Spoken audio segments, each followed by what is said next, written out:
Hello everyone, आप सभी का स्वागत है आपके अपनी यूट्यूब चैनल विशाल गौतम 783 पर। आज है 30 दिसंबर 2024 और आज की इस वीडियो में मैं आपके लिए लेकर आया हूँ 30 दिसंबर 2024 के डेली करंट अफेयर्स के कुछ इंपॉर्टेंट क्वेश्चंस। अगर आप किसी भी एग्ज़ाम की तैयारी कर रहे हैं तो ये वीडियो आपके लिए काफ़ी ज़्यादा इम्पोर्टेंट रहने वाली है। अगर आप इस चैनल पर पहली बार आए हैं तो चैनल को सब्सक्राइब कर लीजिए और साथ ही बेल आइकन को भी ऑल पर प्रेस कर लीजिए। तो कल की वीडियो में हमने जाना था हाल ही में राजस्व विभाग का नया सचिव किसे नियुक्त किया गया है। तो ये किया गया है अरुणीश चावला को। अंतर्राष्ट्रीय महामारी तैयारी दिवस 2024 का मनाया गया है 27 दिसंबर को। किस देश ने बाल्ट ईगल को अपना आधिकारिक राष्ट्रीय पक्षी घोषित किया है? अमेरिका ने। हाल ही में किस संगठन ने 2025 को एआई वर्ष घोषित किया है? AICTE को। उत्तराखंड हाई कोर्ट के नए चीफ जस्टिस कौन बने हैं? नरेंद्र जी। दिसंबर 2024 में किस मंत्रालय ने राष्ट्र पर्व वेबसाइट और मोबाइल ऐप का शुभारंभ किया है? रक्षा मंत्रालय ने। 86वीं सीनियर राष्ट्रीय बैडमिंटन चैंपियनशिप 2024 में पुरुष एकल का खिताब किसने जीता है? M रघु ने। ICC अंडर 19 वुमेन्स T20 विश्व कप 2025 का आयोजन किस देश में किया जाएगा? मलेशिया में। हाल ही में जम्मू कश्मीर बैंक के नए MD और CEO कौन बने हैं? अमिताभ चटर्जी। हाल ही में लोसर महोत्सव किस राज्य या केंद्र शासित प्रदेश में मनाया गया है? लद्दाख में। दिसंबर 2024 में देश का पहला डिजिटल म्यूजियम अभय प्रभावना कहाँ खोला गया है? महाराष्ट्र राज्य में। हाल ही में पूर्व प्रधानमंत्री अटल बिहारी वाजपेयी की प्रतिमा का अनावरण किस शहर में किया गया? लखनऊ में। तो अब हम आते हैं आज के अपने प्रश्नों की ओर। पहला क्वेश्चन है आज का हमारा, हाल ही में मैया सेंडू ने किस देश के राष्ट्रपति के रूप में शपथ ली है? तो राइट आंसर इस क्वेश्चन का ऑप्शन डी, मोल्डोवा। तो हाल ही में अभी मैया सेंडू ने मोल्डोवा देश के राष्ट्रपति के रूप में शपथ ली है। मोल्डोवा की अगर हम बात करें तो इसकी राजधानी है चिशिनाऊ, मुद्रा वहाँ की मोल्दोवन लियू और राष्ट्रपति कौन बने हैं? मैया सेंडू। नेक्स्ट क्वेश्चन है, दिसंबर 2024 में भारत के पूर्व प्रधानमंत्री श्री मनमोहन सिंह का 92 वर्ष की आयु में निधन हो गया है। उन्हें किस वर्ष पद्म विभूषण से सम्मानित किया गया था? राइट आंसर इस क्वेश्चन का ऑप्शन डी, 1987 में। भारत के पूर्व प्रधानमंत्री डॉक्टर मनमोहन सिंह का 92 वर्ष की आयु में निधन हो गया है। वह लंबे समय से उम्र संबंधी बीमारियों से जूझ रहे थे। डॉक्टर मनमोहन सिंह को 1987 में पद्म विभूषण से सम्मानित किया गया था और वह एक भारतीय राजनीतिज्ञ, अर्थशास्त्री, शिक्षाविद और नौकरशाह थे जिन्होंने 2004 से 14 तक भारत के प्रधानमंत्री के रूप में कार्य किया था। अब बात करें पूर्व प्रधानमंत्री डॉक्टर मनमोहन सिंह से संबंधित स्टैटिक जीके की, तो इनका जन्म हुआ था 26 सितंबर 1932 को अविभाजित भारत में पंजाब के गाह में। पार्टी किससे थे? भारतीय राष्ट्रीय कांग्रेस से। भारत के पूर्व प्रधानमंत्री डॉक्टर मनमोहन सिंह की आत्मकथा थी चेंजिंग इंडिया। और भारत के पहले सिख प्रधानमंत्री कौन थे? मनमोहन सिंह। भारत के 13वें प्रधानमंत्री कौन थे? मनमोहन सिंह। मनमोहन सिंह कितनी बार देश के प्रधानमंत्री रहे? 2 बार। भारतीय रिजर्व बैंक के गवर्नर के रूप में कार्य करने वाले एकमात्र प्रधानमंत्री मनमोहन सिंह रहे। वे वर्ष 1976 से 1980 तक भारतीय रिजर्व बैंक के निदेशक रहे। 1982 से 1985 RBI के 15वें गवर्नर के रूप में कार्य किया। 1991 में वित्त मंत्री रहे। 1987 में उन्हें पद्म विभूषण से सम्मानित किया गया। 1993 में वित्त मंत्री के लिए यूरो मनी पुरस्कार मिला और 2017 में इंदिरा गांधी पुरस्कार मिला। किस पूर्व प्रधानमंत्री की 100वीं जयंती के उपलक्ष्य में सुशासन दिवस पर विकसित पंचायत कर्मयोगी पहल की शुरुआत की गई है? राइट आंसर है ऑप्शन सी, अटल बिहारी वाजपेयी। केंद्रीय विज्ञान एवं प्रौद्योगिकी राज्य मंत्री डॉक्टर जितेंद्र सिंह ने पूर्व प्रधानमंत्री अटल बिहारी वाजपेयी की 100वीं जयंती के उपलक्ष्य में सुशासन दिवस पर विकसित पंचायत कर्मयोगी पहल का शुभारंभ किया है और इसका उद्देश्य है विकसित पंचायत कर्मयोगी व्यापक प्रशासन गांव की ओर अभियान का एक हिस्सा है, जिसका उद्देश्य निर्वाचित प्रतिनिधियों और अधिकारियों को प्रभावी शासन और भागीदारी योजना के लिए आवश्यक उपकरणों और ज्ञान से लैस करके पंचायती राज संस्थाओं की क्षमता और योग्यता को बढ़ाना। किस राज्य सरकार ने अपनी पहली वाइन पर्यटन पहल कोटद्वार शहर में शुरू की है? राइट आंसर है ऑप्शन डी, उत्तराखंड। उत्तराखंड ने अपनी नई आबकारी नीति के तहत कोटद्वार में पहला वाइन उत्पादन केंद्र शुरू किया है, ताकि वाइन पर्यटन को बढ़ावा दिया जा सके। वाइन पर्यटन में वाइन इकाइयों के दौरे, वाइन के इतिहास और उत्पादन की जानकारी और चखने के अनुभव शामिल हैं।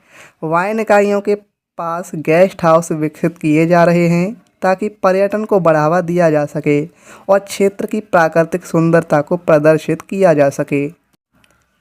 कौन सा देश 129 बिलियन डॉलर की आमद के साथ 2024 में धन प्रेषण का सबसे बड़ा प्राप्तकर्ता बनकर उभरा है?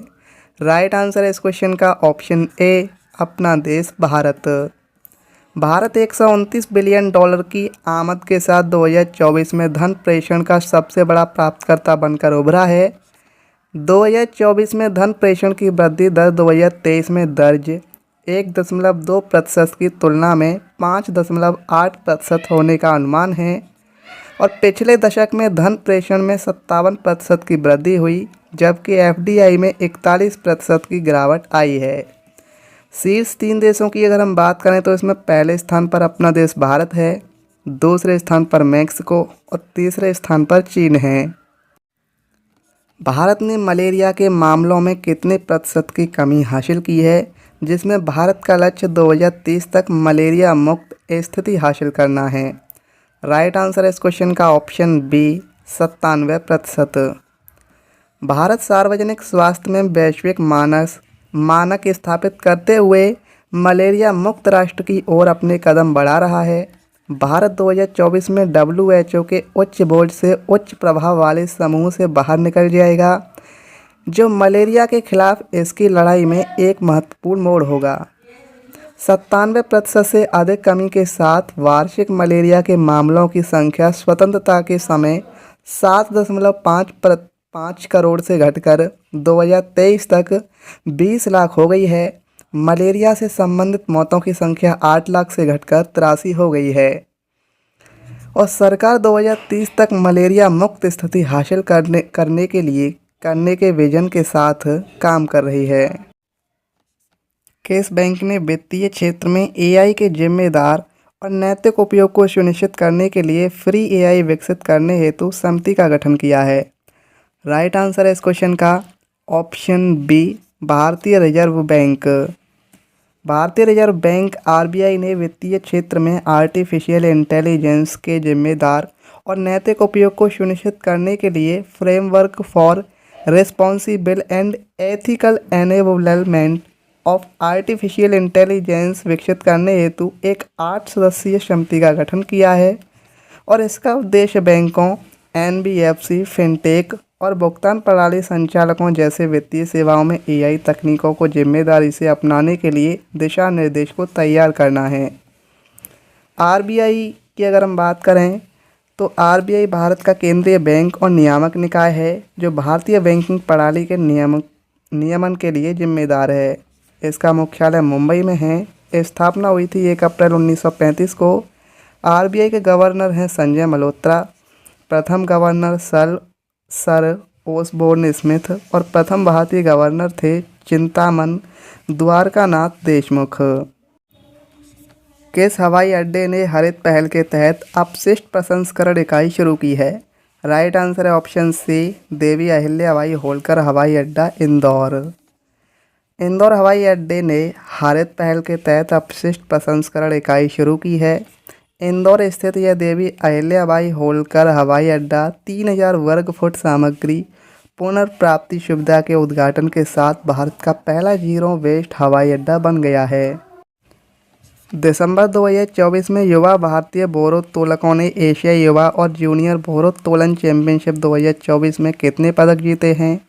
राइट आंसर है इस क्वेश्चन का ऑप्शन डी, 33। युवा भारतीय भारोत्तोलकों ने एशियाई युवा और जूनियर भारोत्तोलन चैंपियनशिप 2024 में 33 पदक, जिसमें 7 स्वर्ण, 16 रजत और 10 कांस्य पदक जीते हैं। एशियाई युवा और जूनियर भारोत्तोलन चैंपियनशिप 2024 का आयोजन एशियाई भारोत्तोलन महासंघ द्वारा 19 से 25 दिसंबर 2024 तक दोहा, कतर में किया गया था और उत्तर प्रदेश की ज्योत्सना शवर ने इस प्रतियोगिता में 3 स्वर्ण पदक और एक नया एशियाई रिकॉर्ड बनाया है। भारतीय खो खो महासंघ ने आगामी खो खो विश्व कप 2025 के लिए किस बॉलीवुड स्टार को सह ब्रांड एम्बेसडर बनाया है? राइट आंसर है इस क्वेश्चन का ऑप्शन बी, टाइगर श्रॉफ। भारतीय खो खो महासंघ ने आगामी खो खो विश्व कप 2025 के लिए बॉलीवुड सुपरस्टार टाइगर श्रॉफ को सह ब्रांड एम्बेसडर बनाया है। यह विश्व कप 13 से 19 जनवरी तक नई दिल्ली में आयोजित किया जाएगा और बॉलीवुड के युवा सुपरस्टार टाइगर श्रॉफ उद्घाटन खो खो विश्व कप के ब्रांड एम्बेसडर के रूप में सलमान खान के साथ शामिल हो गए हैं। दिसंबर 2024 में पूर्व प्रधानमंत्री अटल बिहारी वाजपेयी की 10 फीट ऊंची प्रतिमा का अनावरण किस शहर में किया गया है? राइट आंसर इस क्वेश्चन का ऑप्शन सी, उत्तर प्रदेश के लखनऊ में। रक्षा मंत्री राजनाथ सिंह और उत्तर प्रदेश के मुख्यमंत्री योगी आदित्यनाथ ने 25 दिसंबर 2024 को लखनऊ के कुड़िया घाट पर पूर्व प्रधानमंत्री अटल बिहारी वाजपेयी की प्रतिमा का अनावरण किया है। यह कार्यक्रम अटल बिहारी वाजपेयी की जयंती के उपलक्ष्य में मनाए जाने वाले समारोह का हिस्सा था और इस मूर्ति के शिल्पकार अमरपाल सिंह हैं। भारतीय रेलवे ने किस राज्य केंद्र शासित प्रदेश के अंजी खट पुल पर ट्रायल रन पूरा किया? राइट आंसर है ऑप्शन ए, जम्मू कश्मीर। भारतीय रेलवे ने जम्मू और कश्मीर के रियासी जिले में स्थित भारत का पहला केबल स्टेट रेल पुल अंजी खट पुल पर सफलतापूर्वक ट्रायल रन पूरा कर लिया है। यह पुल उधमपुर श्रीनगर बारामुल्ला रेलवे लिंक का हिस्सा है। इसमें नदी तल से 331 मीटर ऊपर है। यह चिनाब ब्रिज के बाद भारत का दूसरे सबसे ऊंचा रेलवे पुल है, जो नदी तल से 359 मीटर की ऊंचाई पर दुनिया का सबसे ऊंचा पुल है। दोनों पुल जम्मू और कश्मीर में कनेक्टिविटी बढ़ाने के उद्देश्य से बनाए गए हैं। स्टैटिक जीके को देखें तो भारतीय एथलीट ज्योत्सना चिन्नप्पा किस खेल में देश का प्रतिनिधित्व करती है? स्क्वैश। पत्तियों की सतह पर मौजूद सूक्ष्म छिद्रों को निम्न के रूप में जाना जाता है। रंध्र को। हिमालय की सबसे बाहरी पर्वत श्रेणी कौन सी है? शिवालिक पर्वत श्रेणी। कौन सी जल संधि या जल डमरू मध्य ग्रेट निकोबार द्वीप और इंडोनेशिया के सुमात्रा द्वीप के बीच स्थित है? ग्रेनडिज जल संधि। भारत के किन राज्यों में नल्लामाला वन श्रृंखला स्थित है? आंध्र प्रदेश, तेलंगाना। भारत सरकार द्वारा राज्य पुनर्गठन अधिनियम कब पारित किया गया था? 1956 में। भारत में हर साल शहीद दिवस कब मनाया जाता है? 30 जनवरी को। किस भारतीय राज्य में बार नवापारा वन्यजीव अभयारण्य स्थित है? छत्तीसगढ़ में। भारतीय संविधान के किस भाग में मौलिक अधिकारों का वर्णन है? भाग 3 में। किस वर्ष में ईस्ट इंडिया कंपनी ने बंगाल के दीवानी का अधिग्रहण किया था? 1765 में। कल की वीडियो मैंने आपसे क्वेश्चन पूछा था, अंतर्राष्ट्रीय महामारी तैयारी दिवस 2024 कब मनाया गया है? तो इस क्वेश्चन का राइट आंसर था ऑप्शन बी, 27 दिसंबर को। और अब आपके लिए आज का क्वेश्चन है, हाल ही में मैया सेंडू ने किस देश के राष्ट्रपति के रूप में शपथ ली है? इस क्वेश्चन का सही आंसर आपको कमेंट में बताना है। अगर आपको ये वीडियो आज की हेल्पफुल लगी हो तो आप इस वीडियो को अपने दोस्तों के पास ज़रूर शेयर करना। तो चलिए चलते हैं, मिलते हैं कल की और एक नई क्लास में। जय हिंद, जय भारत, वंदे मातरम।